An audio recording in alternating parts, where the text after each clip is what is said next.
There we go. Go live. Okay. Going live. You're live, it says. I'm alive. Okay, folks. Well, we're here. And yeah, it's another Monday on a Friday. And John almost had another meltdown today.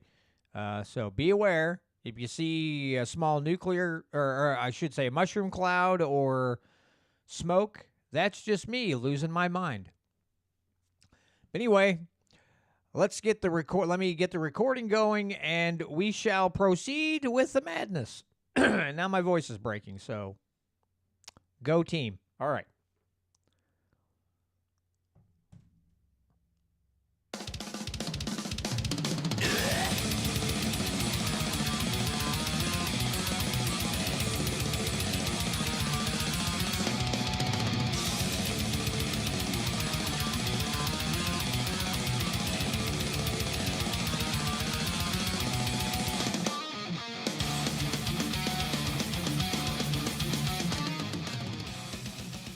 All right, everybody, and it is time for another edition of the Missouri Liberty Report. And we've got, it's been a Monday on a Friday. Again, 2 weeks in a row. If we go 3 for 3, someone's going to have to lock me away in a loony bin because, man, oh, man, what a day. And mix some 12-hour days in there as well, and then John starts to get crabby, and then things just proceed to slide downhill, and I get people avoiding me, which sometimes is cool. Excuse me. So anyway, thanks for being here with me once again. And let's see, we got Voodoo Queen, Jonathan, Ashley, Ganai, Warrior Class 3 are all in the live stream right now, but I am happy to be joined by a couple, and they've been on here before, so some of you have heard me speak to them before. And they are the folks that turned me on to how things really are, and they gave me my first spot ever in radio, and gave me a slot, a time slot for my first show called Re-Education Radio, which is, it's been some years ago. And then they gave me another spot for the Push for Liberty, and now the Missouri Liberty Report. So without further ado, now, listen, folks, I'm really trying tonight, but in a culmination of caca duty, I'm being pushed into trying not to be so peeved that I just start screaming nonsense into the microphone. So please bear with me, because my two guests that I have on with me are very special to me, and I would not want to soil their names with my sourness. So anyway, Sam and Trish Britton, good evening. How are you? We're fine. We're doing fine. Thanks for having us. And I smell smoke. It must be John. Yeah. Are your smoke detectors going off? I'm surprised mine's not, because holy shit. Not yet. I mean, it hasn't gotten strong enough yet, but if time keeps going, it probably will. It could. And and you have the same type of smoke detection system that we have, so when they go off, I mean, you know about it. Yeah, because they're all over the place. Oh, and they're loud. I mean, yes. Yeah. I used to be a very deep sleeper where, a tornado could pass through the house or past the house, and I would just sleep right through it. But when one of these goes off, unless you have no pulse, you're waking up, because that crap is frightening. But yeah. So, guys, I don't know how I want to start. Well, let's refresh everybody's memory, Sam, because some people here that you never know when you have new listeners, because I don't know if you guys are aware of this, but we were both fortunate enough. I call it a good fortune, because we were both in the paper. All three of us were in the paper really this week, and the name of your network was mentioned. My podcast name was mentioned.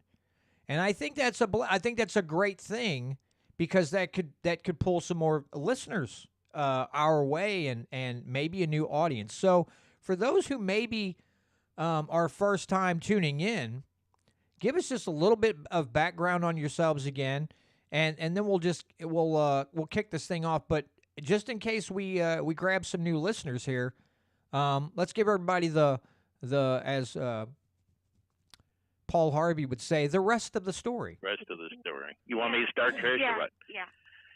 Well, Missouri Liberty Radio actually just started out as Liberty Radio until I discovered there were a bunch of other ones out there doing the same thing, similar to the same thing in different states. And then that's when Missouri came along, because I figured you would better put on the map where we are so people can differentiate us from where everything else is. But anyway, this thing actually started up in Kansas City, actually. We were living up there at the time, and we were attending a Patriot picnic at the time. And I made known to the people there that we were looking to start a radio station, and internet stream and all that kind of stuff. And so one thing led to another, and a lady come out of the woodwork and helped us out with that, and we got that all going. And then, to make a long story short, eventually we moved down here, and we just carried everything from up there to down here. And we started down here, and then where you entered into the picture was John was the bug man. He worked for the local pest control here, and he'd come over at the house and exterminate. We scheduled him last. Yeah, we'd always schedule him last, because once he got in here, he knew it was going to be a while before he got out. And so we scheduled him last on the list. Always made sure to have them send him over, so make sure we're his last trip. And so we would start sharing with him different things that we had stumbled onto, and we gave him a copy of the DVD, the trailer at the time, America from Freedom to Fascism, and just watching the trailer alone started really waking him up. And then, of course, when the real movie came along and we were able to share that with him, that started him on a journey that went down Lord knows how many paths and how many books that he read after that. And he was a book reading fool there for a while. Yeah. Yeah. It's when you got your Kindle, John. And yeah. He read book after book after book. I was never so pleased at someone in all my life for taking up the banner where we left off. And then I started listening to shortwave, and I heard from a guy by the name of Chris Gerner. He read documents on the air. You read UN documents and Agenda 21 and this sort of thing. That's how we were first made aware of Agenda 21 at the time. It wasn't Agenda 2030 like they call it now. I think they did that just to confuse the heck out of us, but they just shut a bunch of us up, but we didn't shut. No.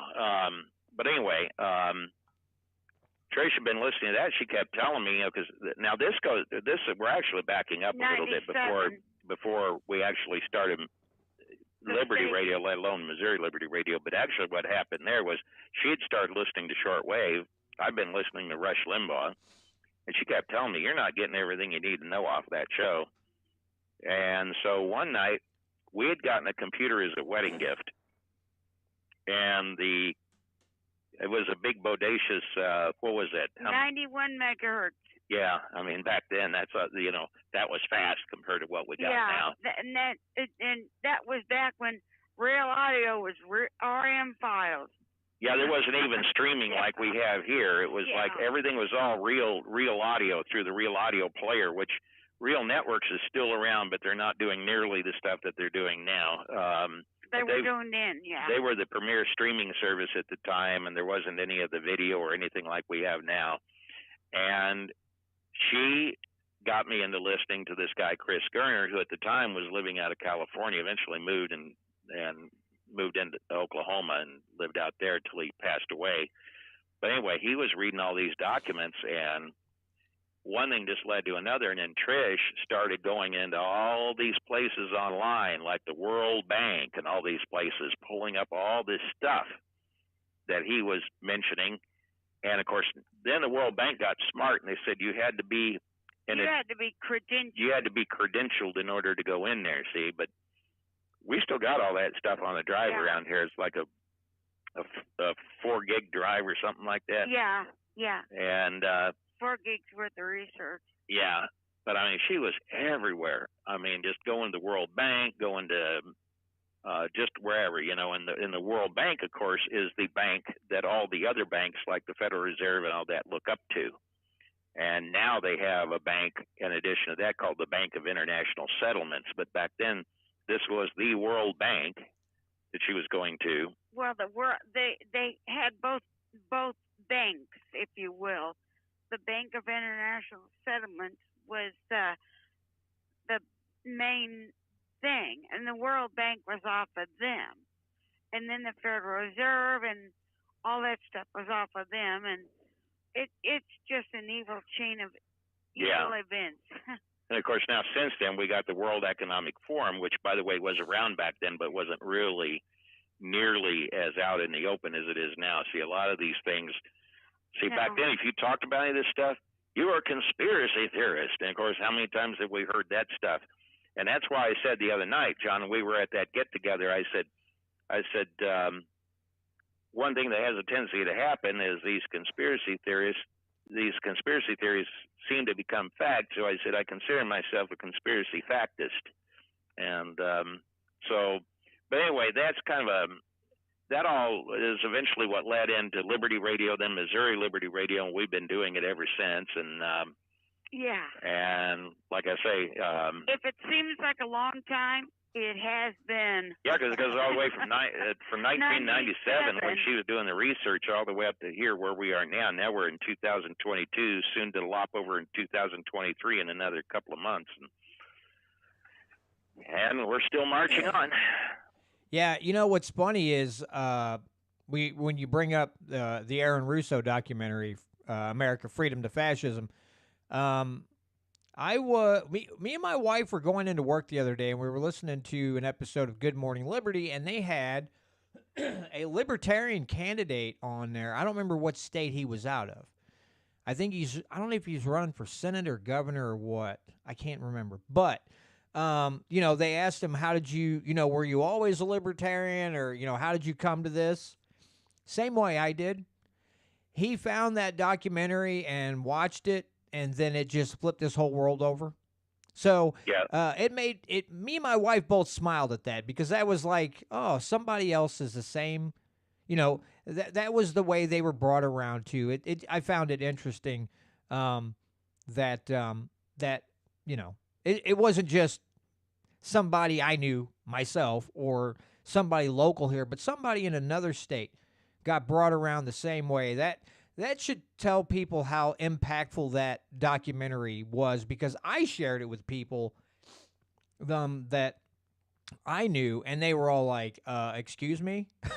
And I was like, yeah, I told you. You guys thought that, I was maybe exaggerating, but that is not the case. And I did see a funny meme today. It said, I might be a conspiracy theorist, but at least I don't have myocarditis. And I was like, oh, I like that. That's good stuff there. So I want to bring back up a little bit on what took place last week Thursday, because it was only, basically we went up there to listen to Epen talk about Amendment 3.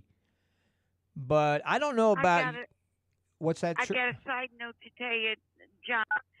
When I think of that guy's name, I think of Little Epen Annie. I'm sorry. Oh, don't apologize. I don't. Epen's so laid back. I don't think he would even take offense to that. He'd probably just chuckle and move on. Even know this yeah. song. It's from Hee Haw. But But anyway, yeah. What I hear everybody telling me we were in the paper, John. What was in that piece? Yeah, what was there? So okay, so I is it Carol Bowl or Cheryl Bowl, whatever her name was? Cheryl Bowl. Yeah. She sent me an email Monday and said, you know, where can people find your podcast? And she's like, Sam's, you know, network is molibertyradio.us, correct, and all that. And I said, yes. And so I told the wife, I said, I'm going to have to keep an eye on Wednesday's paper. So we went and bought it, and I go to Motomart up here, and I grab it, and there's my ugly mug on the front page, like John Williams, local podcaster, makes opening comments at, you know, Amendment 3. And I'm like, well, where the hell's Sam, and where's Epen? You know, because I just went and got my hair cut, and I'm like, I didn't even open the paper. I'm just looking at the front page, and I'm like, this is really weird to see my ugly mug on the front page right underneath the headline. Like, why isn't Epen there? So then, you know, I ran home, and I was kind of excited because I'm like, this is unusual. So I showed it to my wife and stuff, and then I came in and I laid the paper down, and then I was like, hey, dummy, why don't you open up the paper and look? And then when I open it up, on page 3, because it was a long article, they went over everything that Epen talked about. But then they had a picture of Sam, and then his, you know, you guys' network name and the frequency if people live locally. And then there was a little picture of Epen, and I'm like, why did I get the biggest picture? Epen was the man of the hour. I mean, I'll take it, but why'd you put me up there? Like, so it's nice because we both got mentioned. People know where to find you. They know where to find me. And I just want to bring up again how blown away I was by the amount of people there. Because normally when you're talking things like this, especially... Oh, yeah, they don't want to come out to hear that. Yeah, and it's like, holy smokes, there's a lot of people. Because when I pulled up, I seen all the cars. I'm like, is the church doing something else tonight too? And then I walked over to that building, and I walked in. I'm like, holy smokes, there's a lot of people in here. And I was really, really happy because I'm thinking, well, you know, sometimes, and, you know, sometimes people earn it, but sometimes I go, you know, you guys just got to come out. You got to listen. You just make a little effort, do a little listening, and then make up your minds. I'm not going to tell you how to think, but a little effort would be nice. And then to walk in and see all those people, and then, you know, as Sam's talking, and I didn't pay attention because I was too freaking nervous, but, you know, as Sam's talking, I see people writing stuff down as he's talking about, you know, the network, and I'm like, oh, yeah, this is awesome because now people are going to, you know, they're going to tune in or they're going to look it up on the internet. This is great. So not only was it great to see all those people, but it was a really great opportunity for all of us. For, you know, for people maybe who don't know who we are to come and take a listen, come and join along, get some knowledge.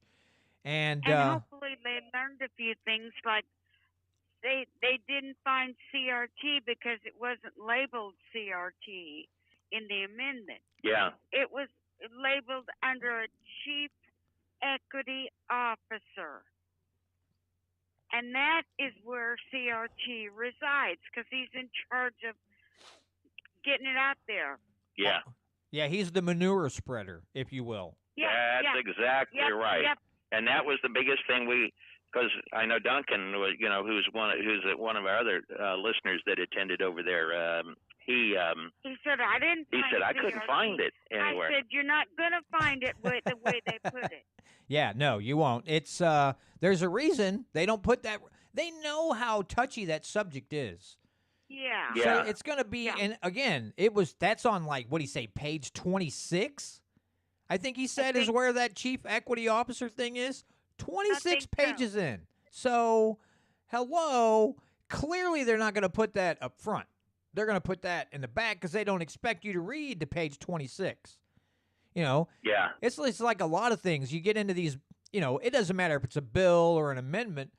You got to read the whole thing because you don't know what god awful undead thing that got buried, and they're just waiting to release the monster. When you go, okay, and then you're like, oh, we let the zombies out again. Like, duh, pay attention, you weird freaking people. Yeah, and they do this a lot, John. They, like, for example, another thing you'll find once in a while if they want to really mess you up is they'll put a no means yes, yes means no on an item for you to vote on, and if you don't know that it's worded that way, then you can wind up inadvertently voting for the thing when you wanted to vote against it. Yeah. And I think this time around, everything is no actually equals no, and yes actually equals yes. So for Good. once in our lives, something that is involved with government is not up, up is down and down is up.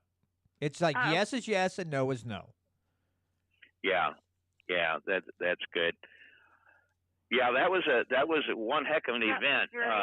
I was very, very surprised too at the turnout when we got over there. I mean, there was just a lot of people down there in that church building over there, and hopefully he can get the word out so we don't get any of this stuff, because this whole thing is just bad news from the get-go.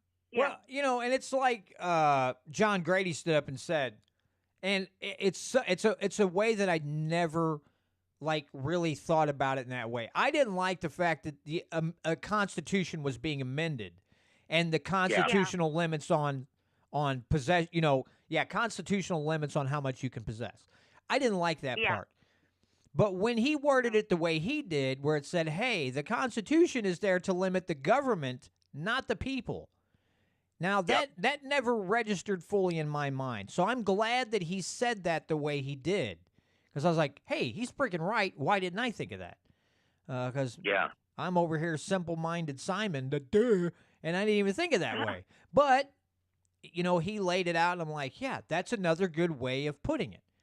That the Constitution is supposed to, I put that in air quotes, supposed to limit government, even though it doesn't, because politicians don't think the Constitution applies to them. They pretty much don't pay attention to it anyway.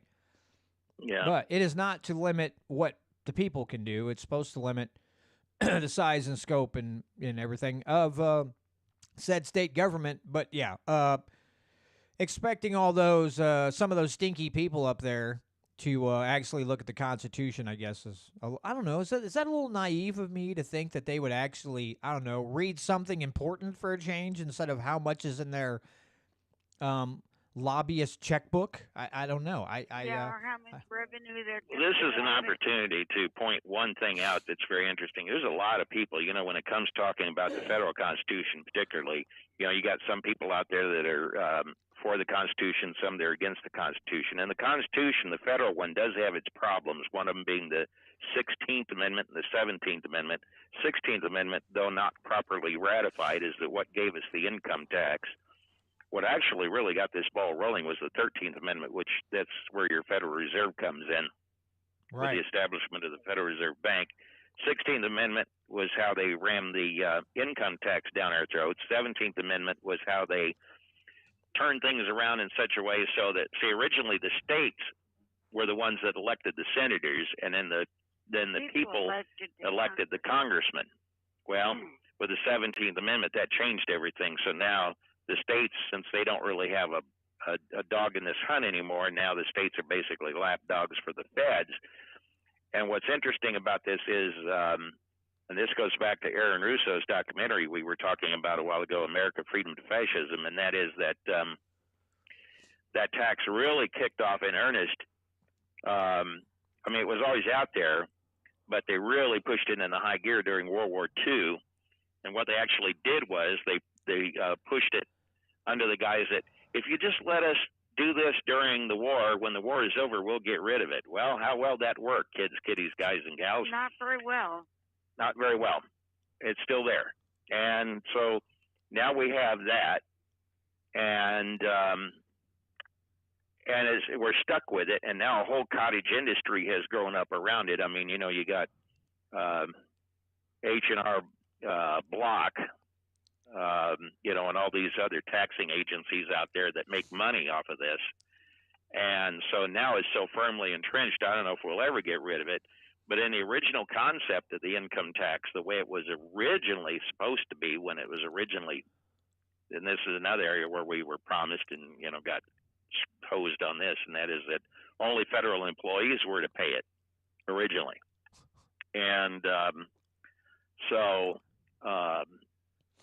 we've been lied to for way longer than just, a lot of people come to the table now, Johnny come lately, think that a lot of the stuff we're going through is just Johnny come lately stuff. No, we've been working up to this ever since really, actually, you can go back to the Civil War.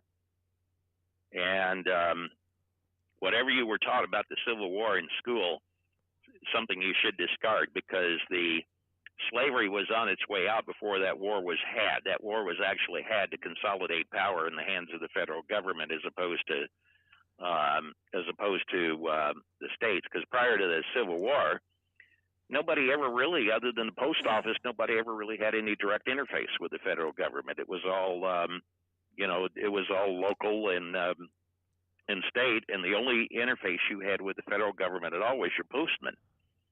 And of course, now look how far it's gone. I mean, it's totally flipped on its head, and the states, of course, are getting lapdog money from the feds, and so they become nothing more than just instruments of the feds. I mean, yeah, they'll stand up for a few superficial things here and there, and I mean, in some cases, there's been more progress in some states than others, but the biggest problem we got is that federal money that keeps coming to the states, and as long as the states are taking that federal money and they don't want to let go of that federal money, this is going to be a big fight. Yeah, if people out there listening have never, Tom Woods' book, The Politically Incorrect Guide to American History, I think that's something that everybody should pick up, because he touches on a lot of this, from the founding all the way, well, pre-founding really, all the way up. I don't remember. I'm not quite done yet. I am up to Truman's presidency right now. I was actually listening to that on the way home yesterday. So I've still got a little bit to go, but he gets into, here was the most interesting thing for me that really stuck out. And this was like right near the beginning of the book, is how the Indians were treated by, the federal government. Everybody just poo-pooed on the Indians. And then he's like, hey, you realize that if there was a court case where a Native American tribe or whatever would, go to court against somebody else, that almost every time the court sided with the Native Americans and not the opposing party. He's like, did you not know that? Then the Civil War thing's interesting. The one spot where he really dives deep is into FDR and all his programs. And that stuff's mind-blowing, because I knew some of it, but I didn't know the extent of all of it. So I'm just saying, folks, you want a good read on American history where you'll pick up some things that maybe you didn't know, then I think the Politically Incorrect Guide to American History from Tom Woods is a surefire way to learn some very interesting things about American history. One thing you can dig out of some of that stuff, John, is the UN, the United Nations, was created back when Roosevelt was president. In fact, he, along with Alger Hiss, were one of the main people. Alger Hiss was a communist. Yep. Yes, he's a Russian spy, too. Make no mistake about it, the United Nations is a communist organization. They want to make it like it's this great humanitarian organization and all this kind of stuff. It is a communist organization. Yeah, and, like the world of that. Oh, League of Nations. Oh. Yeah. The World Forum or whatever. Oh, yeah, the World Economic Forum. That's a communist bunch, too. See, your League of Nations gave way to the United Nations. This all was a stepping stone, working all the way from Woodrow Wilson all the way up on through the Roosevelt. So, see, we've been systematically on this march into totalitarianism and communism for a long time. It's just incremental. It's it's if they frog were in a to pot do of it all water. at once, if they do it all at once, people would be outraged up in arms and there'd be people in the streets. But if you just gradually, ever so gradually, turn the heat up. As a newest thing was to do it iteratively and from the inside. And Yeah. that is so right. Yeah, we don't need any enemies. I mean, No. everybody's making a big deal about Russia right now. Russia is not who's going to take us down. Mm-mm. It's going to be done from the Inside inside. the cave. Well, and that's what the communists told us they were going to do. They literally Yeah, in promised fact, you go. the U.S. that If they you- would take us there. They would infiltrate and take us down. And by God, they weren't lying. They've done it. Yeah. Yep.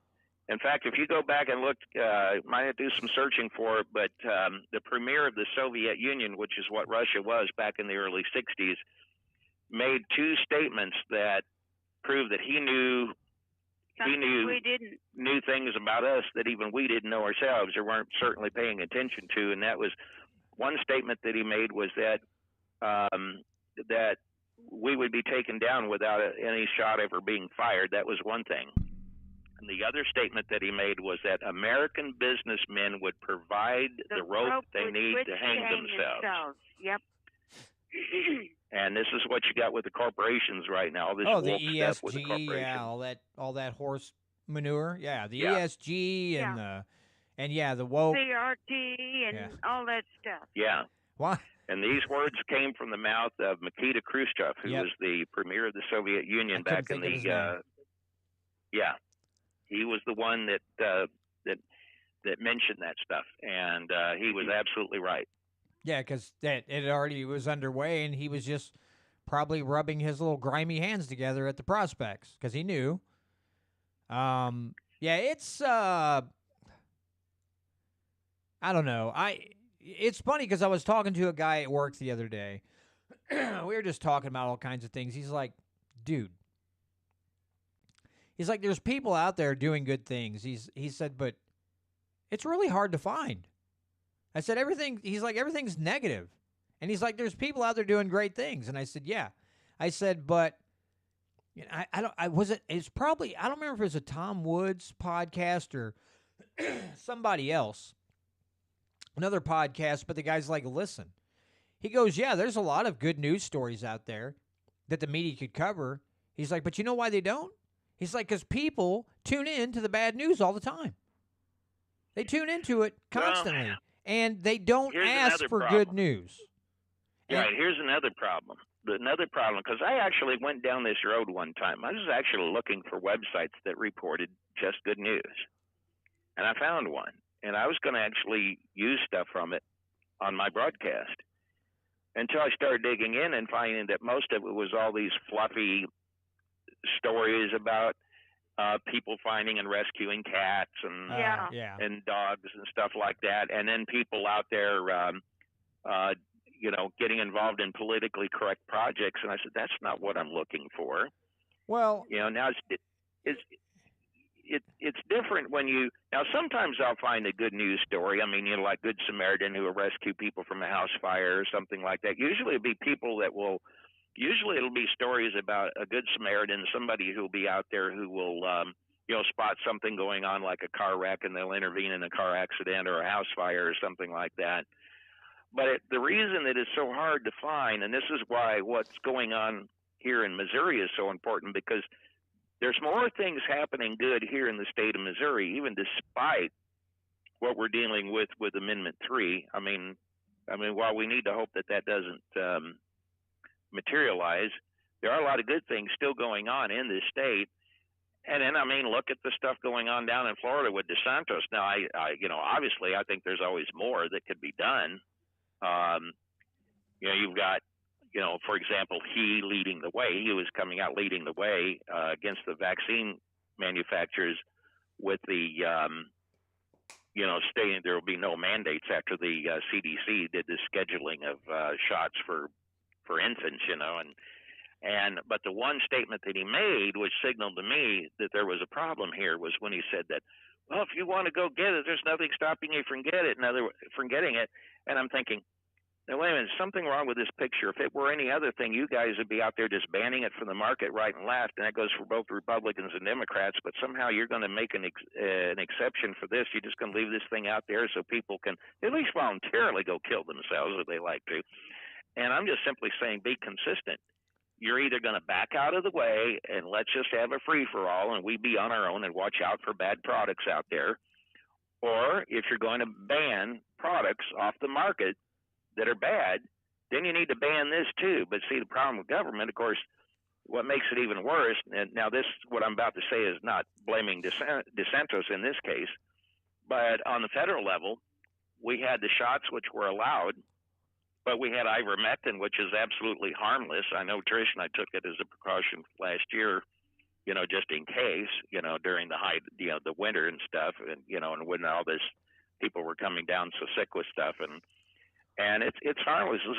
It's one of the very few drugs that the drug companies have put out that is absolutely harmless, and they're trying their best to get rid of that. And of course, what they do, they turn around and put everybody in the hospitals on remdesivir, which will kill your kidneys and put you into absolute renal failure when you're in the hospitals. But you got hydroxychloroquine and ivermectin were totally banned off the market. So what I'm saying is don't put all your hopes in the Republicans totally dealing with this either, because where the problem comes in is there's too many people out there, even on the Republican side. I had to list them at one time, people who had stock in Pfizer. One of them, every conservative looks up to Marjorie Taylor Greene. Oh, man. Her family, I don't know if it's her husband, one of them had stock in Pfizer. I know that. And Rand Paul. Too. Rand Paul's got stock in some of that stuff as well. His wife does anyway. Yeah, his wife does anyhow. So you got to look at where the interest run here with this. And when you got people, one of the things I think, if a person's going to run for office, that should not be allowed, people playing the stock market in any fashion while they're in office, because see, once that happens, now you've got monetary interest in, that could quite possibly warp your decision. Because you want to please your stockholders, the other stockholders in the company, that you got stock in, and you want to make sure the stock rides high. And so this is one of the big problems that even on the Republican side has the potential to be a problem. And so always be aware of that angle of this stuff. And that's why a lot of these people will only go so far when it comes to these shots, but they won't go any further because they don't want to alienate Pfizer. And I mean, guys, look at this. Every ad you see, which I'm glad I don't have a TV, or I'd probably done broke it by now, but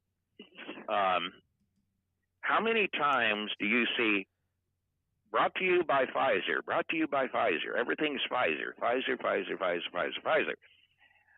And this is exactly what I think it was Benjamin Rush that warned us about, was medicine turning into giant cartels, and this is where we are now.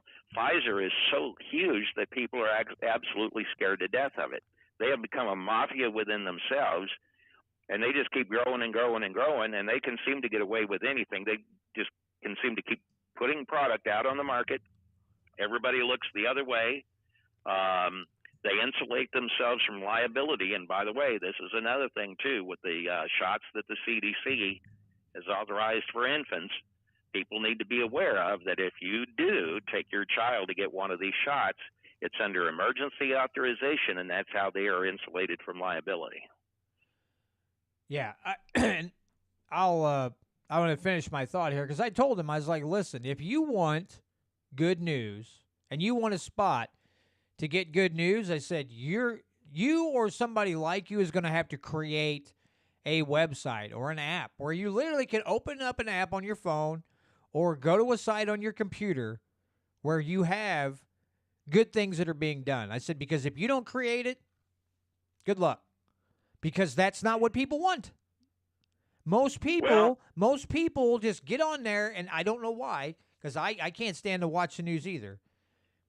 You just get inundated with this, and what do? The next night they turn it on again. And again, and again, and again, and again. It's like, okay, you have two choices.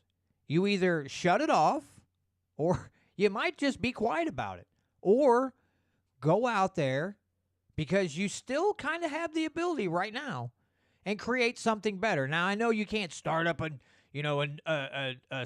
news station and a studio and all these cameras and transmitters and antennas and everything. I know you can't do all that.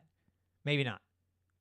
But maybe you could start up a site and just link to articles and then promote your site. I mean, I'm just saying, if you want it, it's the way of the world now. If we want better, and it's same way the state of Missouri here. If you want better, you're going to have to create it. You can't wait for somebody else to do it for you. You're going to have to get active, and you're going to have to put forth the effort to make it better, or create something good. But to stand here and demand other people do it is not going to work out. Well, here's something to think about too, John, and that is when people talk about looking for good news, what is one person's definition of good news may be another person's total, that's another problem too, because define good news, good news, I don't like fluff. I don't mind good news if it's a story that has, that has whether it be a good or whatever outcome, but as long as it's a real news story and not some fluff thing like in the good news section today, an animal shelter was open and rescuing cats or dogs or something like that. And while that's a nice thing, I mean, nobody wants to see dogs abused and cats abused and that kind of thing. What about the us being abused? What about what? What about humans that are being abused? Well, there's enough of that going on all over I mean, even by our government, much less anything else. But the point I'm making out of all this is that, what may be one person's good news may be something that somebody else may not be totally interested in. But I will tell you this. Now, here is a solution. If any of you out there are writers, I'm not a good writer, so this wouldn't be good for me. That's why I'm doing what I'm doing here. But if you are a writer, there's a lot of people going up on Substack. You can actually monetize your work up there. You can either write articles for free and have them on Substack, or you can actually set up a premium account so that people can, actually help monetize your work. And there's a lot of people up there on Substack. So that's a good place to go if you're looking for a place to blog or something like that. It's already there for you. All you got to do is go in and create an account. I think your account is free, and then I'm not sure how they work it when you monetize what you're doing, but I know you can set up a free account over there if I remember correctly. One person, there's several people that I air here on Missouri Liberty Radio that are over there. James Corbett, who is from Western Japan, thecorbettreport.com, CORBETT report.com. He reports on a lot of stuff that's going on. He's got a Substack account. David Knight, who's another talk show host that we air out of Tennessee, he is on Substack. There's tons of people on Substack. So if you're a person who has an idea of wanting to write some articles or something like that, and you feel like you can do it, just go over there and set yourself up a Substack account, get acquainted with how it works, and start writing articles. Yeah, someone's gonna, people are gonna have to take the initiative. It's, I don't know how else to say it without being really nasty about it, and I don't want to be, even though I'm still a bit irritated with the day, but. It's a thing. Like what you guys do and what you guys have been doing for 25 years. And with the little thing that I'm doing here, organizations like the Missouri Freedom Initiative, it's just people taking the initiative to do something productive, to either inform, make change, whatever. Now, you don't have to start an internet network. You don't have to, but it's just, it comes down to the fact you have to do something. This sitting around and waiting for somebody else to take care of your problem is just not going to work out. It's not going to work out. No. And it's, we've been doing that for. Here's another thing too, John. Sometimes you can make good news on your own. I mean, look at the stuff Patrick's involved in. Patrick's a perfect case in point. He's always up there dealing with stuff up in Jeff City. Now you joined him, John, and you guys are up there dealing with the state reps up there. That's making news. And I was just overjoyed the time I interviewed Patrick. In fact, I don't know how many of you guys may have caught that or whatever, but when we did that show, it's still up on our website over at molibertyradio.us. I mean, you probably have to go back in the archives a little ways, but it's still there. And I was so overjoyed to have him on that not only did we do the show, but he wound up hanging on after the show was over. We sat and talked for another hour after the show was gone. I mean, that's how fun it was to have him on, and just a lot of the stuff that he was talking about, learning about what he was doing, what Missouri Freedom Initiative was doing. See, that's one thing. When we do find good news, we cover it. I don't like being the bearer of bad news all the time, and that's why when Patrick came along and John, you started educating me on Missouri Freedom Initiative, and then you had Patrick on, then I eventually had Patrick on. That was just one example of, at least if nothing else, letting our audience know that if they're disgusted with the way things are, they're not alone, and there is a grassroots group that is actually really doing something. And so I was overjoyed to do that. That was a fun show. Yeah, and that's, and I told Patrick a week or two ago that my plan is, if I see events like took place last week Thursday, that I will do what I can. If I can get there in a timely manner, I'm going to start just asking them, hey, do you mind if I take 2-3 minutes to talk about the organization and things that are going on? Because you see all these, political events and all this stuff, or maybe a little informative type deals. And I told him I'm just going to start asking permission to speak for a couple minutes, beginning, end, whatever. Talk about the organization, talk about things we're doing. I don't expect to go in there and get like 20 people like, oh, yeah. If you get one person who really participates, who gets involved, that's a win. That's one more. I told him, I was like, I getting up in front of a bunch of people that I don't know and talking is not my cup of tea. I mean, I probably look like I was standing on an ice cube. I'm surprised my teeth weren't chattering, but I have to do it. And I talked when Cheryl sent me that first email. I just flat out asked her, can I, take a couple minutes to talk about it? Sure. Awesome. Great. And so that's my plan. If there's a local thing here and they will give me 2 minutes to talk, because if we don't talk, like Sam, you talk about it and I talk about it, but if we don't get out in front of people, if they don't tune to the network or whatever, how else are they going to find out? Somebody's got to get their ear and, put a bug in it.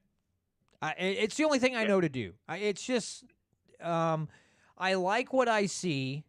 And again, Thursday night was shocking but heartwarming to see all those folks there. And it kind of gives you a little bit of hope, not a whole like boatload of hope, but it gives you a little hope. And like, okay, there are some folks out there who still pay attention. And yeah, some of them are probably Republican voters, but it was nice to be so open-minded about seeing so many people open-minded to this Amendment 3 and actually listening to all the information. Again, I could see people just writing stuff down. And so that gave me a little bit of hope to say, okay, again, if I went up there and talked in front of all those people and one or two people start making phone calls to, if it's Sassman's office or whatever, our state senator's office, whatever, when important bills come up, that's a win. They don't have to go to Jeff City. They just make a phone call, write an email. I'm happy. I'm ecstatic. But Sam, I mean, you guys have been at this way longer, and you've been trying to get people involved, and I know you felt like you're just beating your head off a wall. But at times we get surprised when things go down the way they do, and you're like, oh, look at that.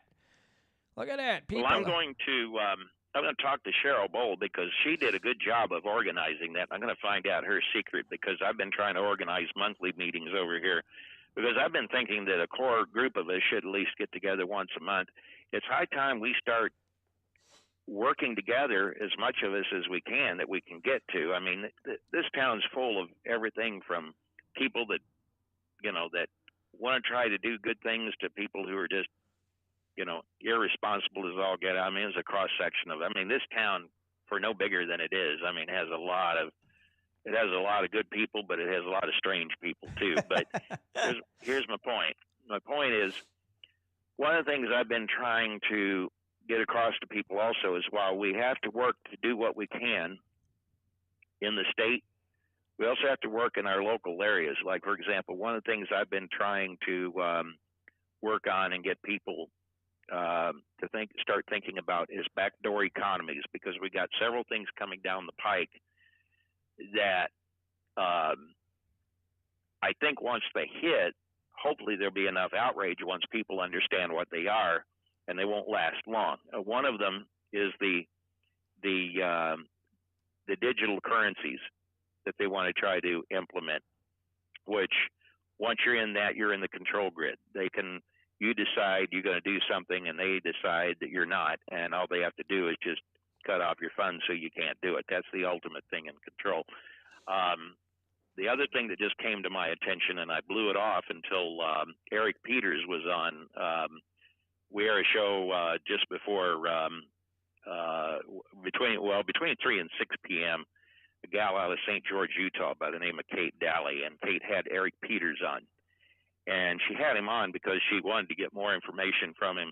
There's been what I thought were rumors of a diesel shortage coming up here within the next month or so because of Biden draining the strategic oil reserves and that kind of thing. Well, Eric Peters came along and said, no, it's absolutely not. He said by Thanksgiving, he said we could be looking at a real big problem here. And of course, as you know, if there's no diesel's even more important than gasoline. Gasoline is important for all of us that, they have, individual cars and that kind of thing. But there's no diesel, the trucks don't move. Yep. And this is why the backdoor economy is so vitally important. And he stated, and once I listened to Eric Peters, and I understood the importance of it, because Eric, is definitely one of us, and he said by Thanksgiving we could be really looking at a really severe diesel shortage, and it won't affect just diesel. Anybody that uses oil for home heating and propane will be affected really bad by this, because what does it take to haul? Well, first of all, oil is just a derivative. Heating oil is just a less refined version of diesel. All it is. Okay. The second thing is that it takes diesel fuel to haul propane. Yep. Okay. So we could be in a real world of hurt here as we start moving into Thanksgiving. Now, I hope not. I hope that cooler heads will prevail and something will give where this won't be a problem. But you're dealing with people, you're dealing with a president, you're dealing with an administration, you're dealing with a lot of the Congress people. You're dealing with people that are mentally deranged, okay? Yep, and as such, there's nothing that I don't think I would put past them as far as pulling off. We almost had a railroad strike, and that's even back on the table again last I heard. I don't know when they may try to walk off again, but we're in very, very unstable ground here. And this is why I've been saying that the time to start looking at alternative ways of doing things is not when the manure hits the air circulator. The time is to start thinking about those things is now. Because, if this goes the way it could go, think of all the places, your grocery stores, diesel trucks deliver to your grocery stores, they deliver to your restaurants. Your restaurants will basically shut down. Your grocery stores will shut down if they can't get food. Hopefully you could have some farmers that have figured out some way to grow something, but look at the hordes of people that will be looking after all that food given how few farmers we have. Yeah. So, that is why, Sam, I am looking at putting in a mini split that'll heat. I'm not worried about AC. I'm worried about heat. That'll take care of the downstairs level. Now I Yeah. might have to. Mini split. They're nice. Yeah, They're really neat. I may have to put. I'll have to put like supplemental heat in like mom's room and then the bathroom. Yeah. But if I can get the living room, the dining area, the kitchen all staying comfortably warm, and I don't have to run that propane furnace, bingo, and Yeah. bingo and mini split was its name-o. So Yeah. let me. We got about 2 minutes here, so let me chat this through, and then I'll clip, and then we'll continue on. Let me clear my freaking throat first. There, I think finally I expelled whatever demon was in my throat. Anyway, I listened to too much. Listening too much metal, and it's caught on in my throat.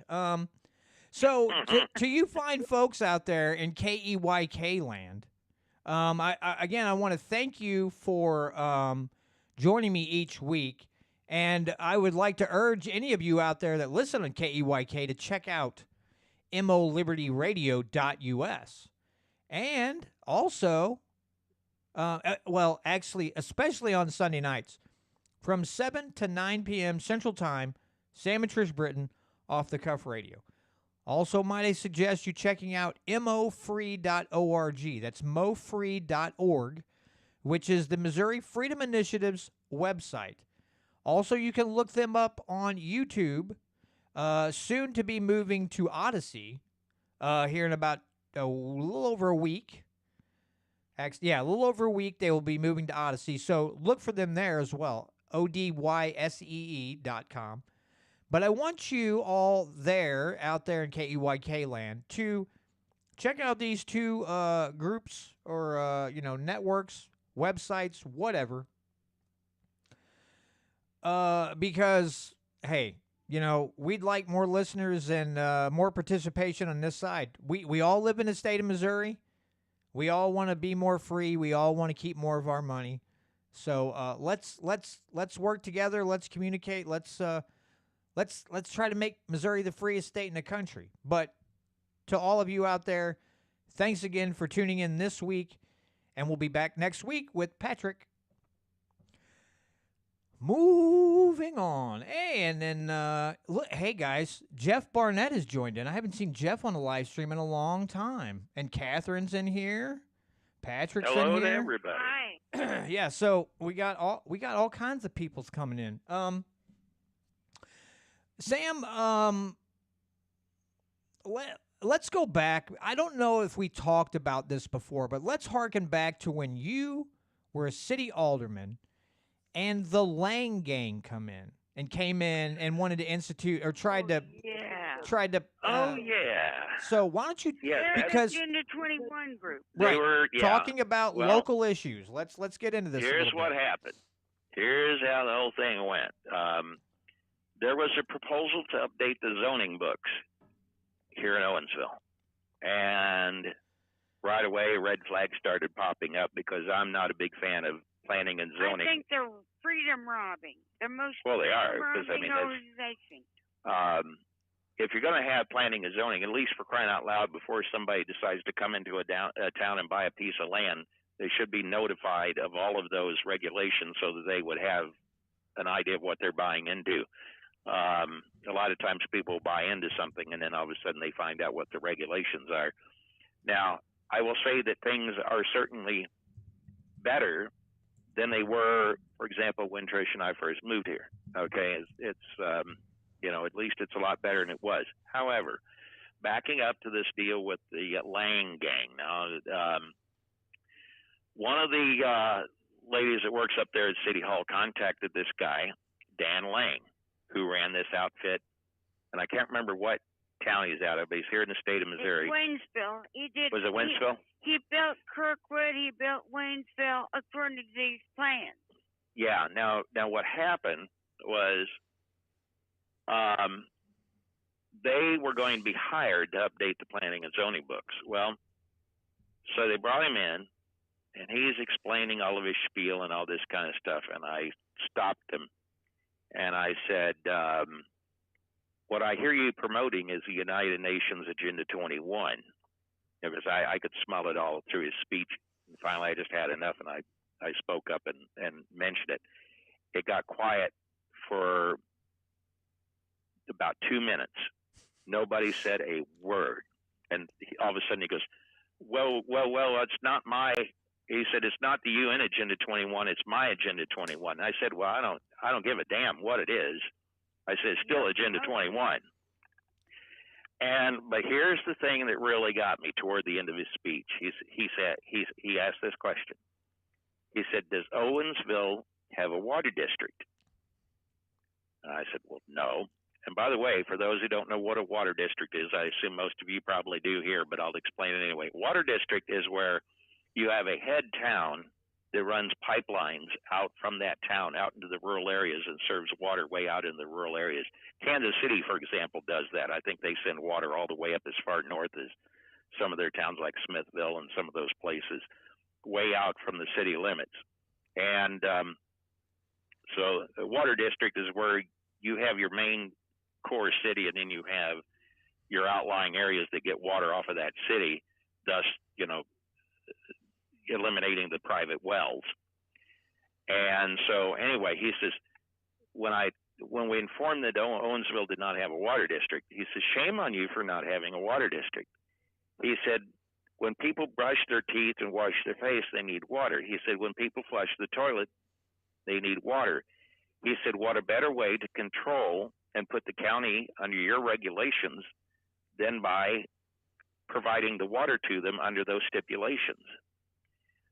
That pissed me off. I was madder than a hatter. And I told the rest of the aldermen, I said, whatever you do, I said, I don't want that guy in here touching our planning and zoning books. And now the aldermen decided against it, but they decided against it not for the reason I decided against it. I explained to you why I was against it. They were against it simply because it was going to cost the city too much money to hire them to come in and do it. $60,000. $60,000. And I'm thinking, well, there's way more to it than just the money involved in this. I put myself in the shoes of somebody living out in the county. I don't want some city telling me how I'm going to live out in the county.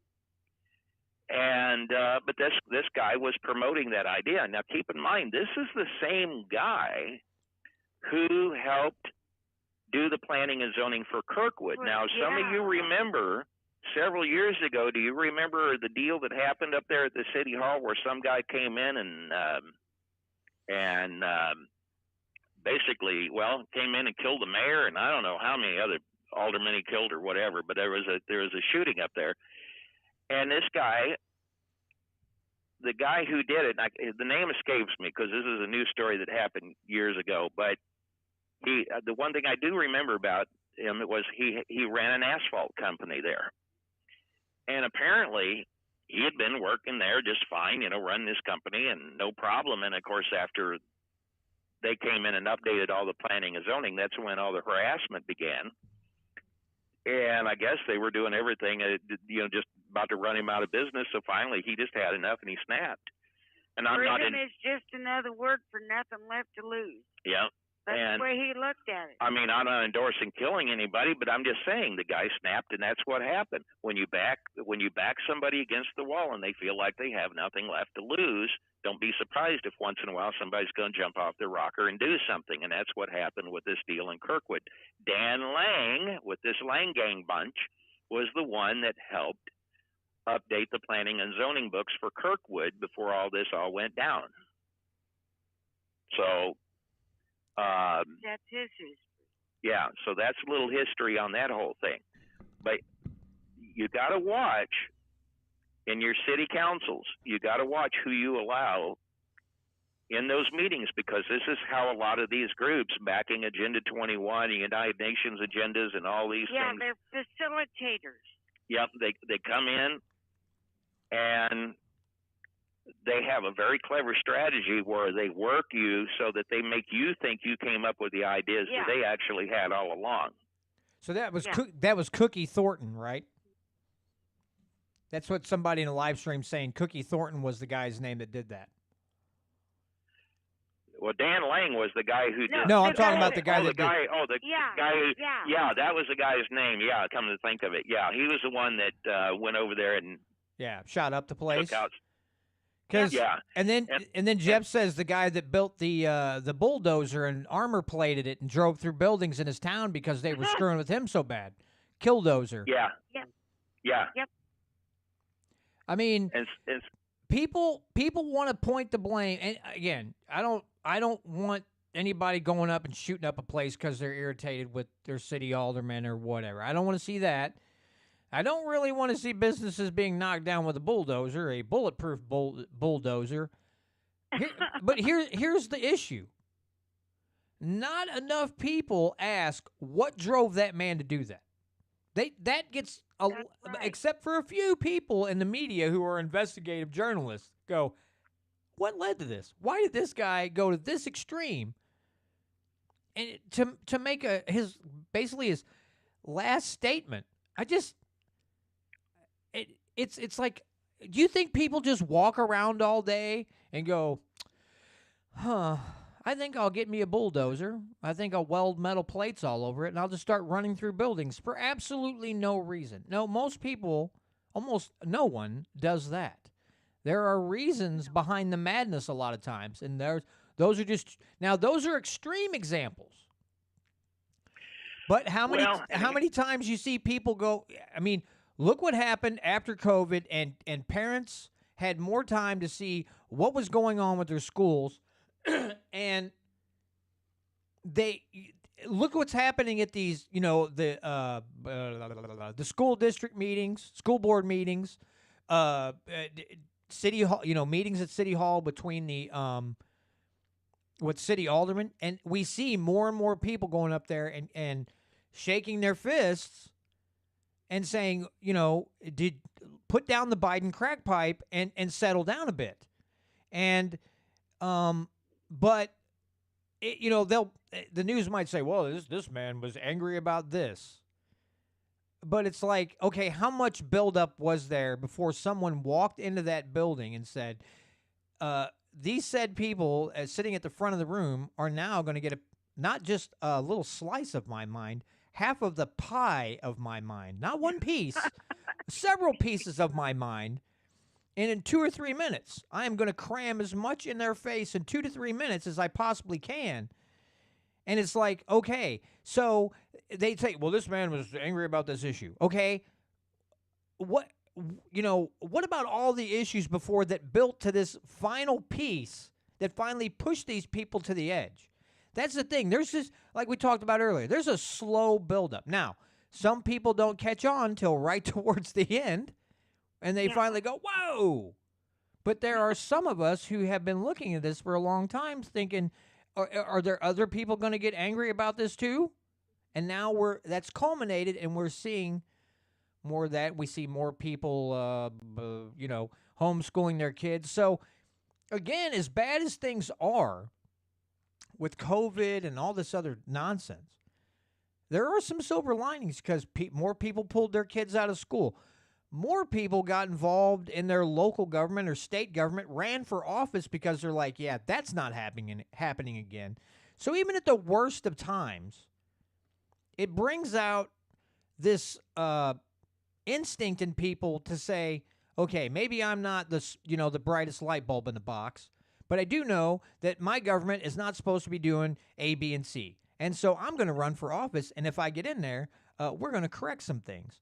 So it is nice to see that all these people kind of rose up and said, hey, again, lay the crack pipe down.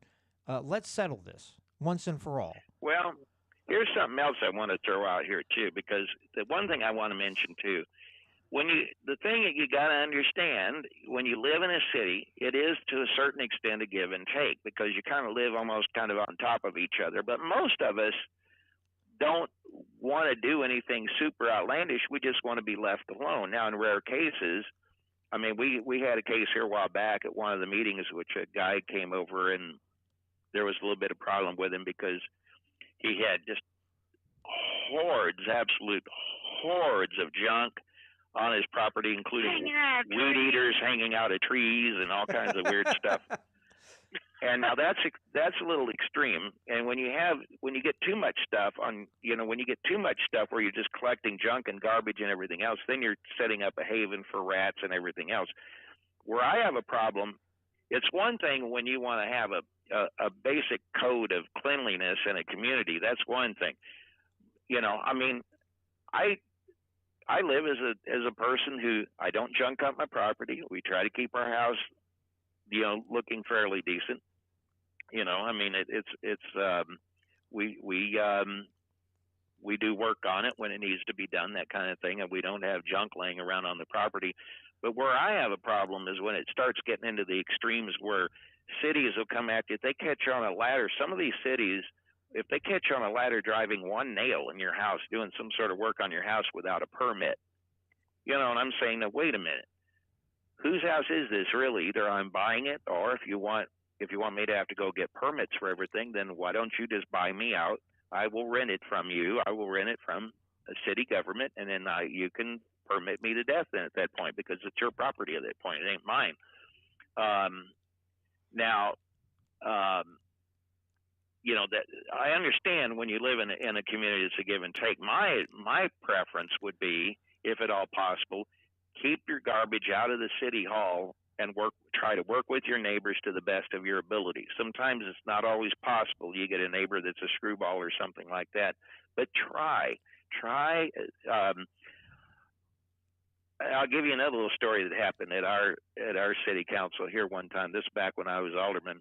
We had two families that came in. One had some dogs that were barking at all hours of the night, and the other couple had rabbits. Now, rabbits don't make a lot of noise unless you scare them. Then they'll make some noise. But rabbits don't do a whole lot. You keep them caged and that kind of thing. They get scared. Yeah, they'll bawl when they get scared. But this deal between these two became a tit for tat. They would call and complain about the dogs, and then the people that had the dogs would call and complain about the rabbits, even though the rabbits were caged and they weren't bothering anybody. And the dogs barking at like 2 or 3 in the morning constantly is going to do far more to bother the people in the community than rabbits will. And I will say, I was surprised as could be. I was absolutely surprised to see that everybody on the council said, "You guys fight it out. We're not getting involved in this. You guys straighten it out. You're adults. You should be able to." I like to fell on the floor when I saw that happen. But it did happen, and I was glad to see that. So, like I say, no place is a paradise, but I say out here compared to some places, man, it's almost. I mean, it's much better. I mean, there's always things that could even be better. I don't like this the problem with the permit structure. What most people don't know is that the permit structure is more than just getting permission, and that's bad enough because you're getting permission to do something that you should be able to do on your own property. Now they'll come back and they'll say, well, for safety reasons, because we don't want you doing stuff that could, like if you anchor something on your house and it's not done right and it flies off and hits a neighbor's house or hurts somebody or something like that. That's the excuse they'll use. Problem with permitting is that this is how they keep track of improvements you do on your house so they can come back and tax you. That's the real issue. Right. That's what I keep trying to tell people. Stop. When we first moved here, I had somebody come over to give me a bid on a chain link fence, and he was measuring, took all the measurements, and I said, now, just be aware. I said, I'm not getting a permit. And he just kind of looked at me and said, I'm not going to be blocking any view of traffic because it's going to be in the back and along the side, and it'll be far enough from the alleyway. I said, the only view that's going to get interrupted is someone looking into my backyard having to look through the chains. So I said, I'm not getting a permit. I said, because I don't like it. I think it's crap that I have to ask somebody else's permission to put a friggin' fence in my yard. And he goes, don't even get me started on that whole permit thing. I said, well, I just want you to be aware. We do this. If somebody drives by and throws a fit, I said, you can hand them the phone and you can have them talk to me because I'm going to tell them the same thing that I told you. You know, Yep. I'm not. You know, and I was going to call Dig right over to make sure that we wouldn't hit a water line or something like that, so everything would be marked. And then I could say, hey, I had somebody come over, check everything. Everything looks solid. We're not going to hit a water line, natural gas line, sewer line, any of that. So I don't know what your problem is because, Believe it or not, I do have some sense, unlike you guys. Yeah. Yeah. Yeah. Some of us do have common sense. Now, one side note on Dig Right, I'll tell you, John, all you're doing is giving yourself protection. I can tell you one person I know here in town who was digging in his backyard and had it all marked out by Dig Right, and he hit a gas line. So yeah, that sucks. They dug wrong. Yep. In fact, that was one of our other aldermen at the time. Yeah. Jeez. That happened to. But he had it all staked out and everything, and Dig Right. I mean, he was doing what he was supposed to. I mean, it wasn't like, he was doing something he wasn't supposed to. I mean, Dig Right had all staked it out and everything. But see, the problem is, Dig Right is almost a joke. They don't have complete maps on everything. There's, No, a lot of times they call the city over to mark the stuff for them. Yeah. Because the last time, even sometimes the city doesn't have everything. Yeah, because the last time, when I was going to till up a spot where there had been a garden in the back corner of my yard, Dig Right, I went on the internet and said, hey, this is what I need you to just this part of my yard right here. That's all I need. And, of course, they went from that corner along the alleyway towards the other corner. But I could tell that was all the city that marked that. That wasn't them. And I'm like, well, why did I contact you? You just had the city come over and do it anyway. Were you like a middleman? I didn't have to pay for it, but I'm just like, why did I contact you? Well, see, and that's the thing. Dig Right, really, almost. I mean, I still haven't figured out a purpose for him yet because it may solve a few issues, but everything I've ever seen happen with Dig Right, there's usually something else. I mean, I'm not saying that they don't get some stuff right. I mean, I've had Dig Right on some projects here when we buried up power lines and when we had the lines buried out here for the solar and stuff. We had Dig Right out here, but I know my yard. I didn't technically. I would have not had. Thank goodness Dig Right was free, because there really was no excuse. I know this lot back here really good. I know what's running around under there. There's, and it's all stuff related to the house: power, sewer, propane. Then the line going to the meter can, where the solar ties in, and that kind of thing. So I wouldn't even needed them in the first place. But apparently there are some places around here in town where some gas lines go into other places, travel across people's yards, and that's when you really got to be careful. Well, it's just one of those things where, some of these outfits, you start watching them and you're like, how are you still in business? Like, honestly, like what yeah. What are you What's the excuse for you? Yeah, what are you doing? I mean, are you living off grant money? Because good Lord, everybody in your outfit drunk all the time. What are you doing? Now, I'll say this.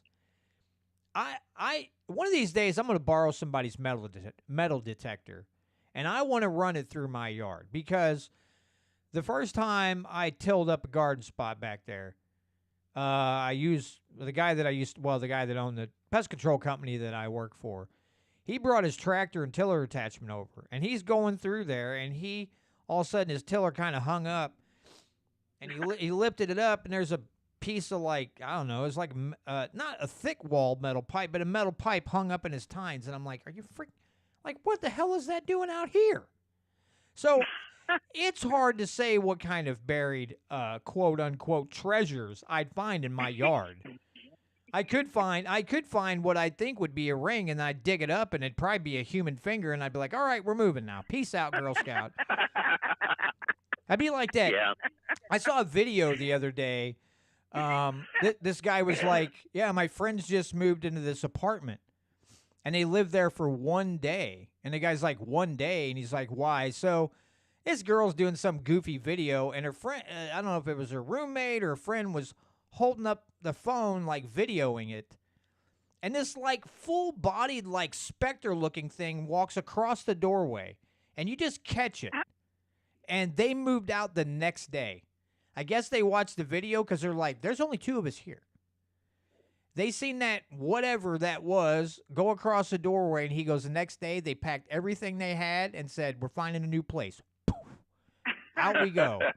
And that's what I would do if I come out here and I'm like, oh, I found a ring, and I pull it up and there's a bony finger in the middle of it. I'd be like, I don't care how much this house is worth. It's sold. We're getting out. Yeah. Don't let the buyer learn about the finger. They may not buy it. Okay, so here, this is funny. I know you guys will get a kick out of it. So my buddy Chris, who lives up in Jeff City, he lives in like a little, like, tiny subdivision. But the guy that kind of owns it was thinking about building this apartment building, like, in towards the back. And Chris is like, good God, do you really have to do that? Like, why? And so I said, here's what you do, Chris. I said, you go to the Halloween store and you just buy a bunch of fake skeletons. And when they start digging a hole, you go out there and you throw the skeletons in the hole and you push dirt over them. And then they'll come back the next day and start digging and find skeletons, and it'll halt the whole thing while they do an investigation. And so when they clean it all up and they're going to go again, then you take more skeletons and you throw them in there again. And after a while, they're going to be like, I don't know what the hell's going on, but we're done here. And there'll just be These a hole in the keep ground. turning up. Yeah. Is this an Indian burial ground? What's going on? Is there bad juju here? I don't want to affect the bad juju. So I was like, just do that. And after a while, they'd be like, all right, that's enough of that. I don't want to, incite the wrath of the Indian gods. So let's just get out of here. I don't need the curse of the Pharaoh following me around the rest of my life.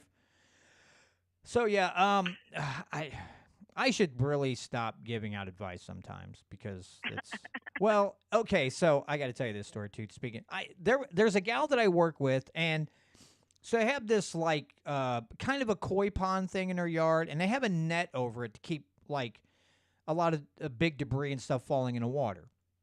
Yeah. Well, apparently this little bird like flew down and it must have got hung up and it died. And she's like, we had to hurry up and find it before the kids did. Maybe one kid found it. I don't remember. And I said, you lost out on a golden opportunity. And she's like, what are you talking about? Because it's her spouse's kids from another marriage. And they were little hellions at the time. And I said, you could have literally like used that dead bird to freak those kids out when they were doing really stupid stuff. And she's like, what? And I go, when you look out and I said, when the kid's been bad at night before they go to bed, I said, while they're sleeping, stick the dead bird under their pillow. And then when they wake up and they find a dead bird and they're freaking out, go, that's because you were bad last night. And she's just kind of looking at me like, what is wrong with you? And I go, then you hold on to it. And if they're in the backyard playing and you see him out there screwing around and doing stupid stuff, I said, you bang on the window and you hold up the bird and go, excuse me, did you forget something? And I said, they'll straighten right up because they're thinking when they're doing bad things, they're killing birds. And she's like, yeah, I don't think that's a really good idea. I'm like, I'm just telling you that you are passing up on a golden opportunity here to freak the heck out of your kids. Think about it. Dead bird, just one dead bird. Now, of course, after a while, it's going to start stinking. But hey, if you can put a dead animal to good use, I don't see the harm in it. Okay, I'll admit it. There's a sick little part of my mind that would love to sit back and watch the reaction of those kids if their parent held up a dead bird and said, this is because you didn't listen to me before bed last night, and it took you too long to go to bed because you kept screwing around. And this bird died because of that. Just to see the look of horror in that kid's face. Now, that's not very nice. I get that. But there's some weird little part of my brain that finds that highly amusing. And I almost apologize, but not quite. So, speaking of humor, as a side note, I got to see if it's still up on YouTube. I got to go back and find it so I can play it on one of my shows at some point because I just laugh my tail off every so often. Years ago, there used to be a disc jockey. He was a country DJ. He was on WWL out in New Orleans. The guy by the name is Charlie Douglas. And Charlie Douglas did comedy. He produced several comedy records, and one of them that he produced was this thing called Me and Damn It Ray. If you guys can find that, look it up. You'll laugh your tail off. The title of the album is Me and Damn It Ray, Longtime Friends. Yeah. And it's funny because it's depicted in this town in rural Mississippi, and a small town, you know, kind of maybe a little smaller than ours is, and it goes into all the ornery things they did. But you just laugh your tail off if you can find it. I gotta download it again and play it again. But it's just so funny. And what got me thinking about that, John, was that what you were talking about. But dig that up and play that, and you'll just laugh your tail off silly. I mean, it's absolutely funny. The Plain Bugle and all kind of stuff like that. Yeah, he's got several of them up there, but Me and Damn It Ray I found was the funniest out of all of them up there. Sometime you guys want to have something to muse over, laugh your tail off. I mean, it's not anything. Some stations are probably shy away from playing it, but I don't mind playing something that has "damn it" in it. You know. Right. I mean, come on. Yeah. Yeah, really. Grow up. I mean, especially when you get some amusement out of it. Yeah. Right. I mean, not everybody agrees with, like, you know, the language that, like, somebody like George Carlin uses, but the wit and the wisdom involved. Holy, that guy was so far ahead of his time. I talk about him, some people are like, well, he said this, and I'm like, if that's the only thing you focused on, come on. That guy. Well, the problem most people don't know is Carlin was way ahead of his time with a lot of the stuff he was talking about. I mean, like, for example, he was talking about there being a big club of the elite and you're not in it. Well, he knew what was going on. That's why he abandoned a lot of the traditional comedy he did. I mean, you go back in the 60s, he did a thing called Hippy Dippy Weatherman comedy. Man. Oh, my goodness. That was just, when he when he talked about, I saw one of his stand-ups, and he was talking about, well, he's doing the whole Hippy Dippy Weatherman thing, and he's like, he did like his last forecast was like, tonight is expected dark until sunrise, and then light.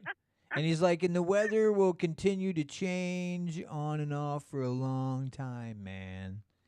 Because like he what was it? God,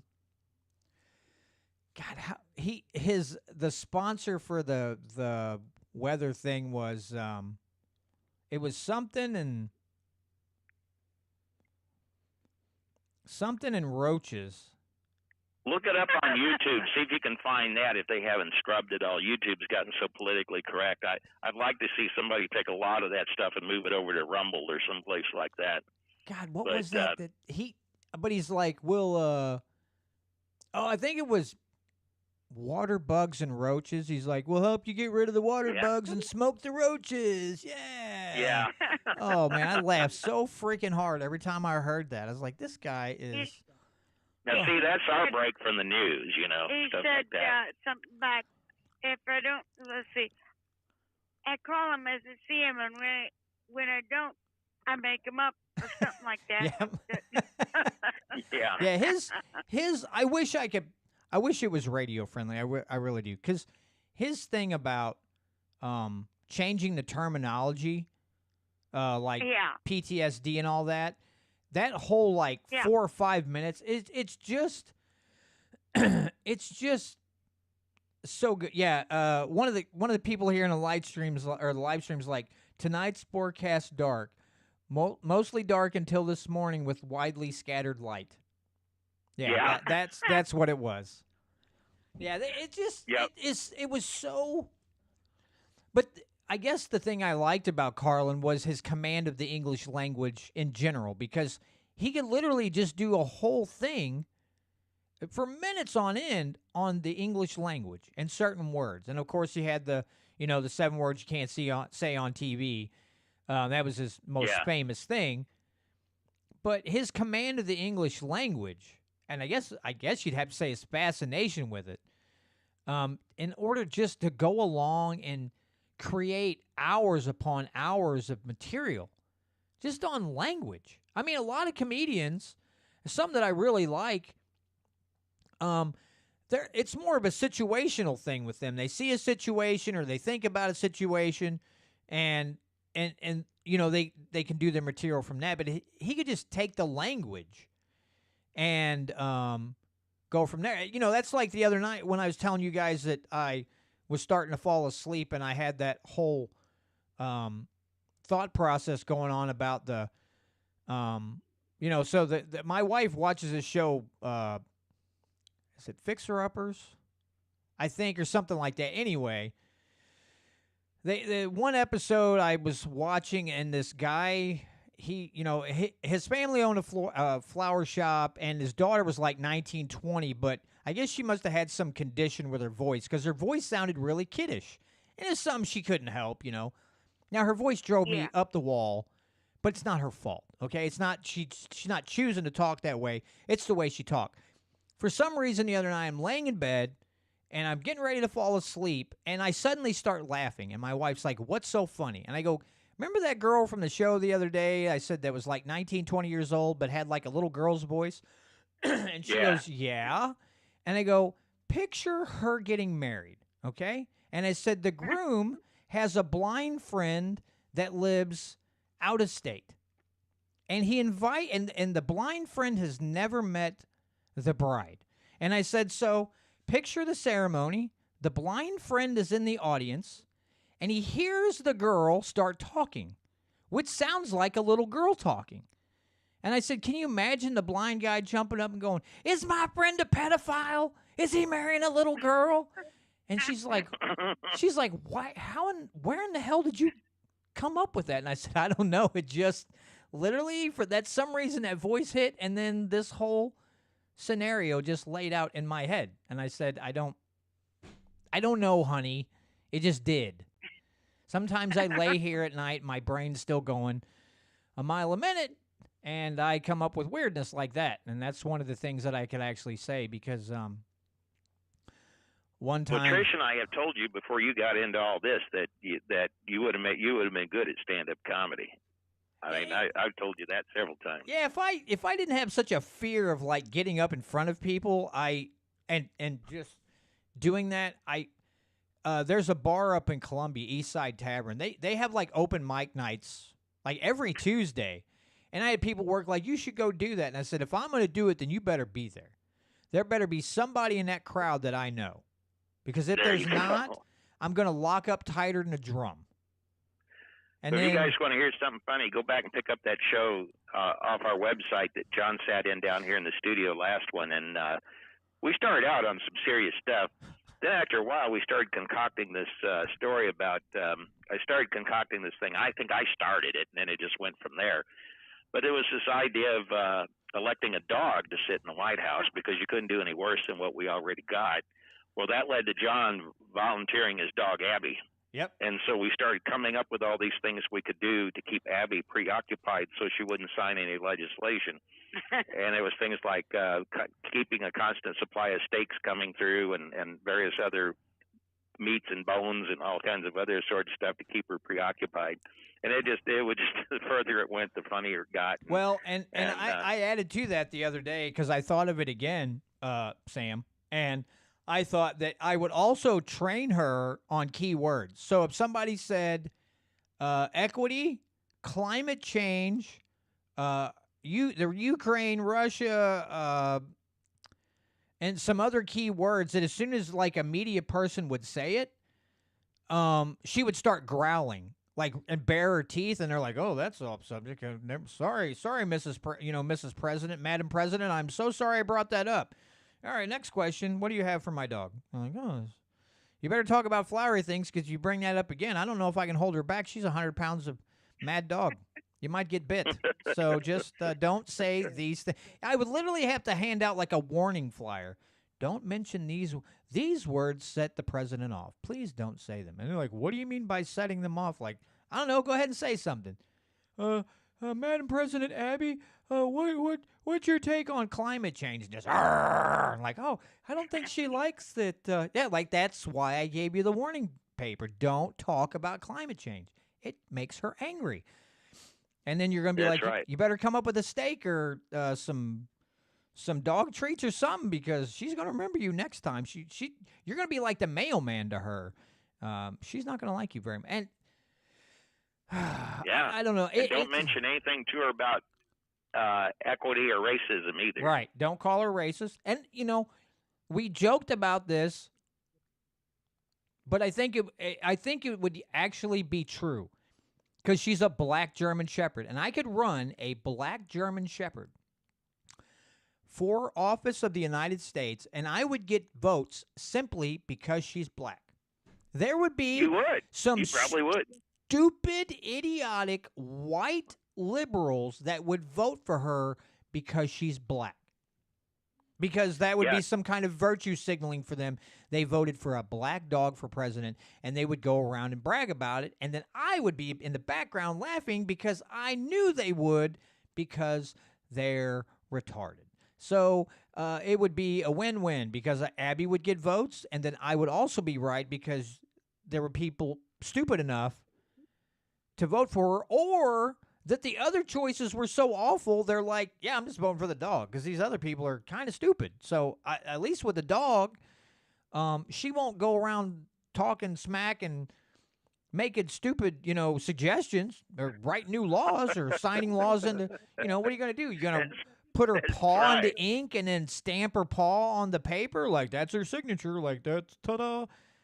Good luck. She doesn't like her feet being messed with that much anyway, so good luck with that. There's another bonus. She doesn't really like you messing with her feet, so she can't stamp her foot on a pad of ink to sign the law or sign the bill into law, so nothing's going to get done, just like now, except it can't get any worse because she won't sign stupid legislation in. They were just see how this stuff builds. Yeah, they would literally have to add on to the White House a storage room for all the bills they wrote that never got signed by her because they have nowhere else to put the stuff. There'd just be stacks of paper everywhere. Like, and then I used to send out on my email list whenever John would show up. I'd always put on there. I'd say, John Williams is going to be our guest, and all I can say is there goes the neighborhood. Yeah, who knows where this show is going to go? And it's nice because we do have issues that we need to discuss, and we do have things that we want our future to be brighter, especially for our kids and our grandkids. We want these things. We want to leave the world a better place than what we had it as. But at the same time, if that's all you do and you never, or at least for me, if I'm not able to inject some humor in there at some point, I'm going to go out of my freaking mind. I'm going to be a sourpuss all the time. And, I mean, every morning when I get up at 5 o'clock, I hate early mornings. I always have. Unless I'm going fishing or something cool like that, I hate early mornings. And then I have a little dog that likes to climb 3 feet up my butt because she's hungry and she wants to go potty and she's ready to eat. So I have that and all that stuff. And if that's all I had, like my job and then going podcast and then that was it, oh, I'd be miserable. Now, Voodoo Queen says she would vote for Abby in place of Dean Plocker, or as we like to call him, Plocker the Blocker. If I lived in his district, maybe I'd put her name in for a write-in because maybe she'd get some votes and we'd get her in the news and then we start building. Because a lot of people say the first time they run, it's to get their name out there and to prepare for the next election cycle so they kind of build some momentum. So I just put her in there 2 or 3 times, and maybe I'll run her for mayor one year. I would love to see the looks on the faces of people at City Hall. They're like, I'd like to throw a name in the hat for mayor race. And like, oh, who would that be? This is my dog right here, Abby. That happened somewhere, and I can't remember where somebody ran a cat. Well, there's a dog that's been elected like mayor 2 or 3 times in a row, and now it's a little bitty town, and they don't really have any issues. Like there's like no crime. It's a little bitty town. I guess everybody must get along really well because the dog has literally been mayor like 2 or 3 terms in a row. That's how little. Nobody's worried about anything bad there because the dog's a mayor, and they're just like, oh, nothing. The mayor can't do anything stupid now. So Yeah. I mean, nothing's ever completely off the table. But she would probably hate me. She's like, I'd be like, oh, we're going for a car ride, and she'd be like, oh yeah, and then I'd drag her up to City Hall, and she'd probably look at me like, why you keep taking me here? These people suck. They don't pet me. They don't feed me. They don't do. I hate these people. Like, take me somewhere else. So, I'm trying to think here. I'm running out of steam, guys. I am so sorry. Well, that's all right. We're coasting on borrowed time now that the other station is offline anyway at this point. So yeah, I hate that I come on here and I have great guests on and I do like I do these shows and like at the beginning I'm like woo, and towards the end I'm like I feel like at any minute a SWAT team's gonna come in here because they think a zombie has risen from the dead, and they're like, there he is, and I'm just like, no, seriously, I'm alive, I swear to God. What's 2 plus 2? Well, I can understand you being as tired as you are with all the overtime you put in this week. I mean, that would be enough to wear anybody out. But let me just mention this real quick, sure. And that is, if any of you guys that are listening tonight would like to visit what we're doing, we are over at molibertyradio.us. That's MO as in Missouri and then libertyradio.us, all lowercase. If you want to contact us, there's a contact us form there. We do have an email list. I always cover what we're going to do on my show on Sunday nights, which is called Off the Cuff from 7 to 9 p.m. We do take phone calls, so if some of you guys would like to come over there, it'd be good to have some Missouri traffic. We seem to get more traffic from out around the rest of the country than we do locally in Missouri. So, it would be nice to have some fresh input. And out of this one, we get calls from the whiny blind. I was gonna say sometimes you get leeches or parasites in there. Yeah, yeah. Let me explain this one to you. Well, we had one guy. One of the things. Well, John, knowing us the way he knows this and stuff, he would understand this because he's been around this so many times. But if there's anything that I have an absolute disgust for, is whiny blind people who don't do anything but sit on their butt and rotate. And why? What we call it. Well, let me put it to you this way. Try not to get crude. I actually had a friend of mine that came up with this idea called rotating, and I said, well, what does one do when they sit on their butt and rotate? He says, well, this is a friend of mine used to live over in Evansville, Indiana, and he's deceased now. But he told me, he says, here's how rotating works. He said, person sits down with one finger up their butt, and he said when they get done rotating on that finger, he said they pull that one out and they stick another one up there and they rotate. And so that's where the idea of rotating came from. But what I'm actually trying to say, and injecting some humor into it at the same time, is that I cannot stand whiny people who won't do anything for themselves. And where this all started was I had this one guy from Massachusetts that would call in, and he was whining and stuff because no place would allow him in without wearing a mask and all this kind of stuff. And I would explain to people, here's what you got to do when you deal with these places. I said, I can't believe that there's absolutely nobody somewhere in your locality that wouldn't serve you, some store or something like that, without you having to wear a mask. I said, if you're living in a place where nobody will serve you or nobody will deal with you without you wearing a mask, I said, it's time to get out of there. And that ought to be a neat name for a metal band, the Whiny Blind. Leave it to Trish. But anyway, so this kept on, and I finally got aggravated with this guy, and I sent him an email, and I said, he kept wanting me to cover this mask issue again and again and again. I wrote him back, and I said, unless there's something new on the subject, I said, we're not covering it. I said, I'm done with it. I said, we've talked about this, and I said, I keep giving you guys suggestions on what to do. You guys want to keep whining about it. I said, I'm done. I'm tired of it. I mean, Trish and I have ourselves as an example. I mean, Trish and I, we used to go up to Quest Labs. Our doctor that we go to up in St. Louis used to send us over to Quest Labs to get blood drawn. Well, Trish and I went in there, and this gal started bugging us about wearing a mask. And, one of the things that aggravates me about Quest Labs is that they claim to be all about health. And here's this gal who's trying to draw blood from you, and she's so fat that when she bends over to draw blood from you, her boobs get in the way and you can't hardly breathe. Oh, yeah. Get out of my way. It's like, get your big fat butt out of here, Yeah. But anyway, what actually wound up happening was they kept bugging us about it, and one day we went back in there.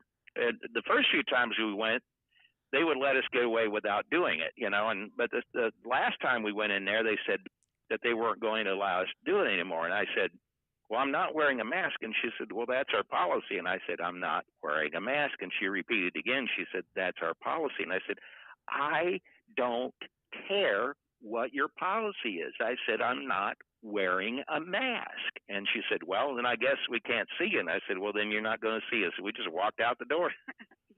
Now, listen, I have a quick story before we go. Because there was a gentleman that used to call into your show all the time. And I was sitting in on that show.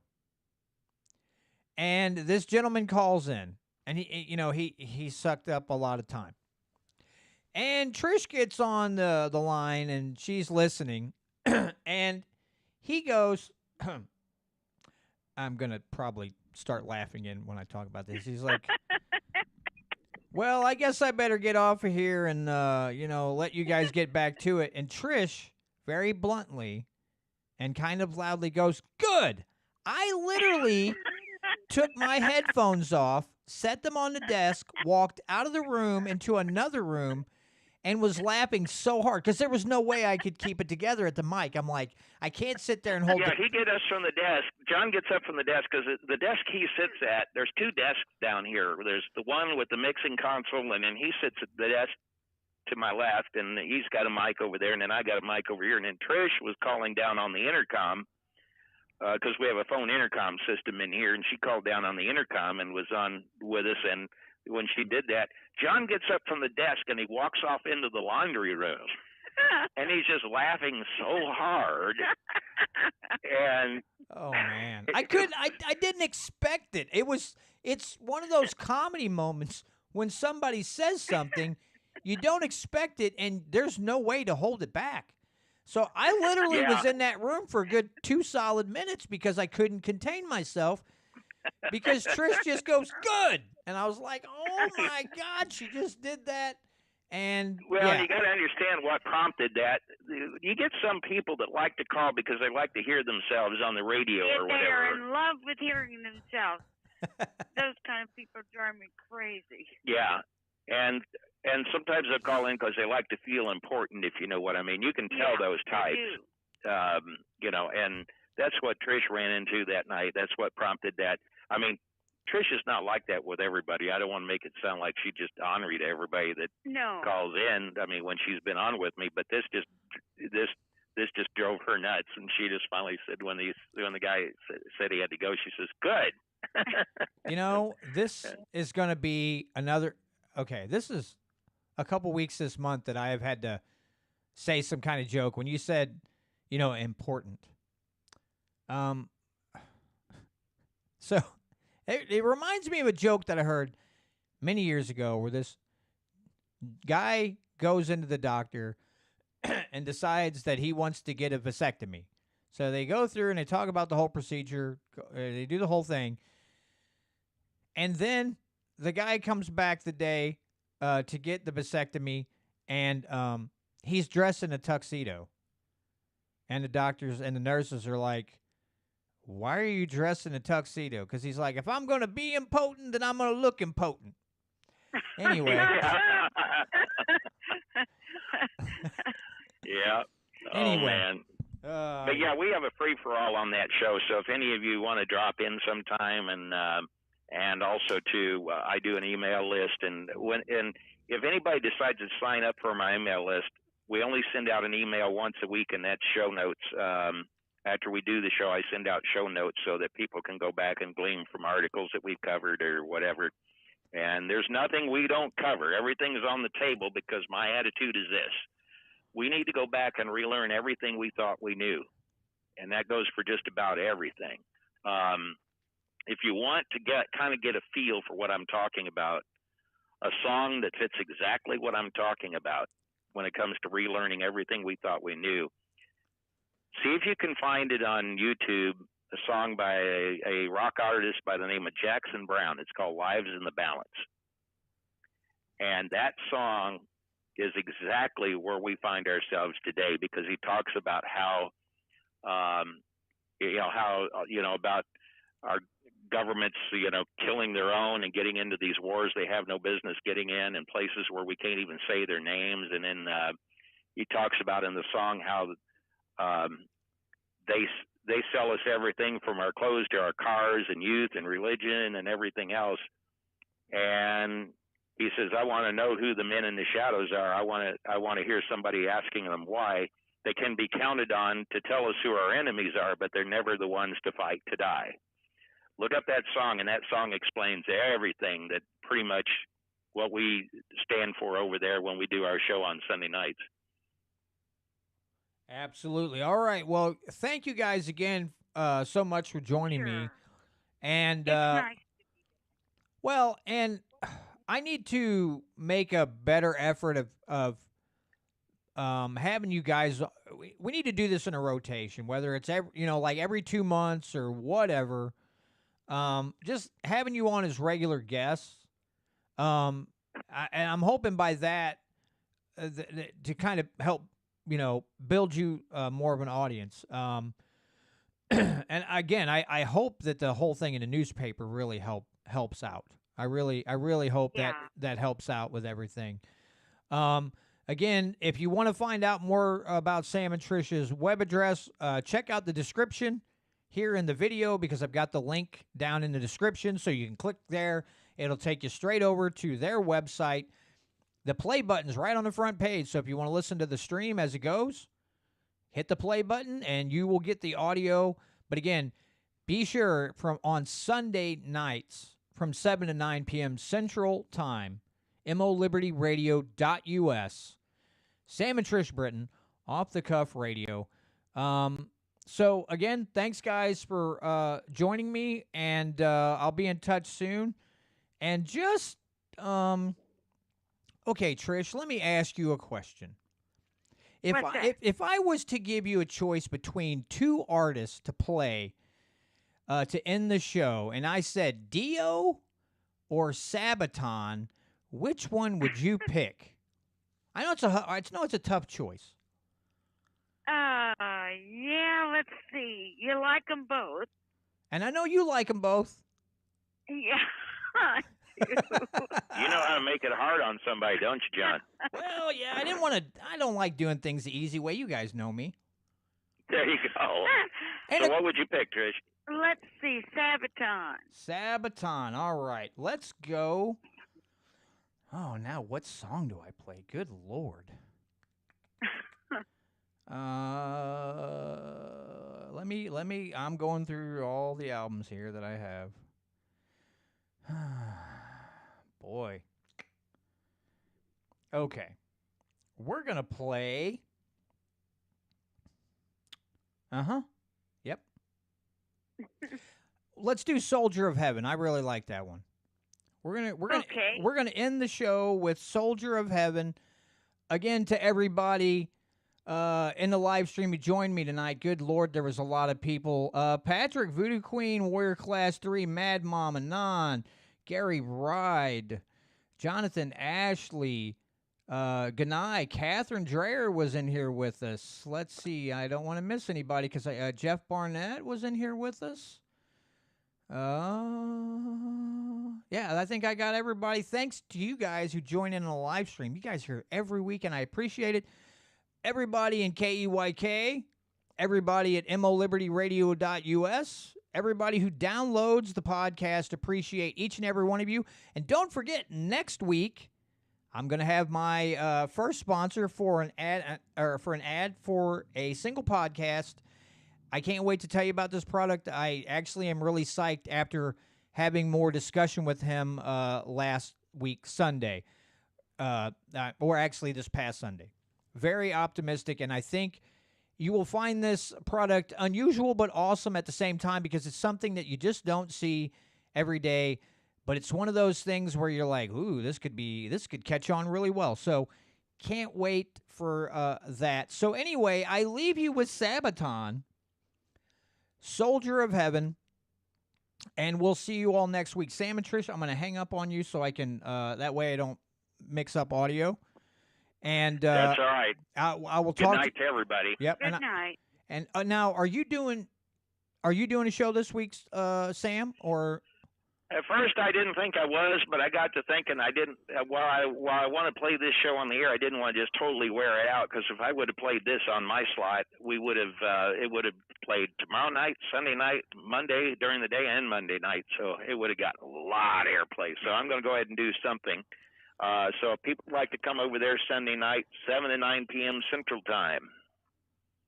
okay, and I will try to check in with you on Sunday evening. I don't think I have anything going on, so I will try to check in that night and hang out a little bit. Again, not only thank you for joining me, guys, but thank you for every single thing that you've done for me over the past, 13, 14 years. I don't think I can ever say thanks enough for that. Well, that's all right. It's all in a day's work. And You got it. All right, well, thanks, guys. Thank you. Have a great weekend, and I'll talk to you soon. All right. Take care. Good All right, night. bye-bye.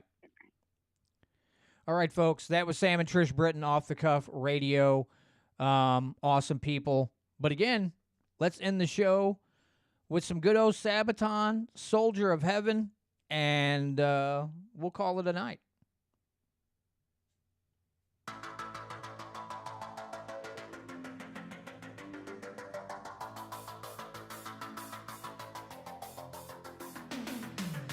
I won't be coming home.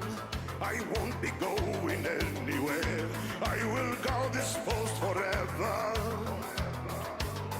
Here on the Alpine slope, where I did my final stand, I shall remain among the ice and snow that binds me to this mountain. A force of nature too strong, sent from above, where spirits lead the way, the winds will never fade. White Friday, I'll take the stairway to heaven. I'm sky high, when I die, I'll be immortal. Forever, I won't return to that mountain. I am the soldier of heaven.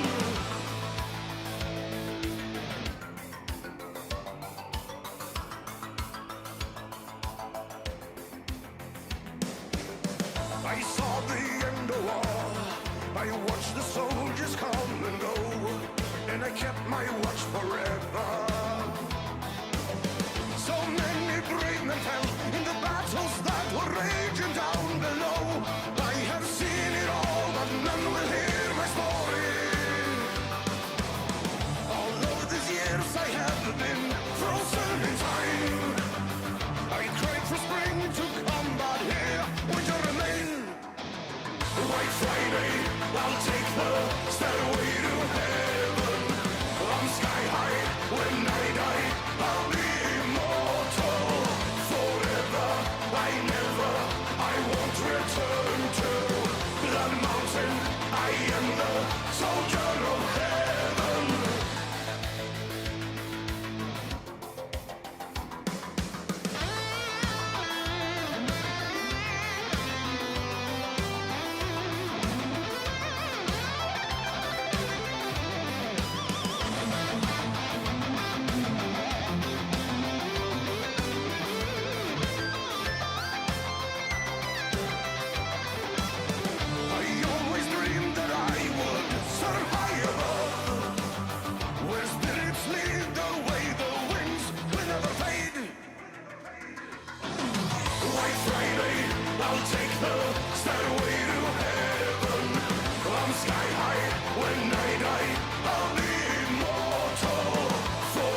When I die, I'll be immortal forever.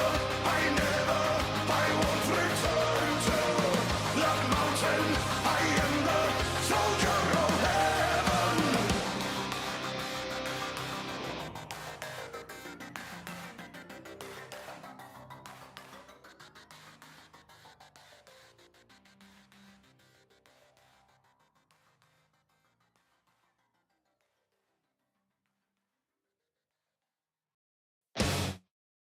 Hey, thanks again, guys, for joining in with me tonight. Gary, if I didn't mention you earlier, I'm sorry. Thank you, buddy. I appreciate you and everybody else who joins on the live stream. So thanks a bunch. And again, next week will be Patrick. And then I will be introducing to you a new product that someone asked me, again, to do a sponsorship for an episode of the podcast. So I am really, really, really looking forward to that. And hopefully we build from there. I would love to sponsor some more, especially newer businesses and some startups. I'd love to, I get a little monetization, and hopefully I can help them bring in a lot of business. So anyway, thanks again, everybody, and I'll see you here next Friday. Hopefully I can hear, because I'm going to a concert Wednesday night, and it's like the section that we got tickets for is standing room only. So that means hopefully close to the stage. It's a metal concert, so I may come out of there with a little hearing loss. So hopefully I can hear well, and hopefully my ears aren't still ringing on Friday. That should be gone by Friday. Fingers crossed. Anyway, thanks again, everybody. Have a great night. We'll see you next week.